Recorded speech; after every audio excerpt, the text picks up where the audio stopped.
അങ്ങനെ December 27 husband നാട്ടിൽ വന്നു. ഞാൻ പറഞ്ഞു എനിക്ക് എന്ത് വന്നാലും എനിക്കിവിടെ വരണം, അച്ഛനെ ഒന്ന് കൊച്ചിനെ കൊണ്ടുവന്ന് കാണിക്കണം. ഞങ്ങളിവിടെ വന്നു. ഇവിടെ വന്നപ്പോൾ അച്ഛനൊന്നും ഇല്ലയെന്ന് പറഞ്ഞു. അച്ഛന് പനിയായിരുന്നു. ഞങ്ങൾ പിന്നെയും വന്നു, അച്ഛനുണ്ടെന്ന് അറിഞ്ഞ് വിളിച്ച് അന്വേഷിച്ച് പിന്നെയും വന്നു, അച്ഛനെ കാണിച്ചു. അപ്പോൾ അവിടുന്ന് അവർ ചീട്ടയിൽ ഇങ്ങനെ എഴുതി തരുമ്പം കൊച്ചിന് CMBA ആണ്, ഫുഡ് കഴിക്കുമ്പോൾ വോമിറ്റിങ്. അപ്പോൾ എൻ്റെ കൺസേൺ കൊച്ചിൻ്റെ അലർജി മാറണമെന്ന് ഞാൻ ഒരിക്കലും മാതാവിനോട് ചോദിച്ചില്ല.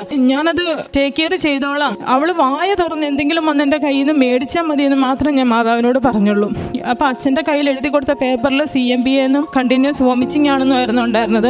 അച്ഛൻ വായിച്ചു. എൻ്റെ കയ്യിൽ ഇവളുടെ വീഡിയോ ഉണ്ടായിരുന്നു ഫീഡ് എടുക്കുന്നത്.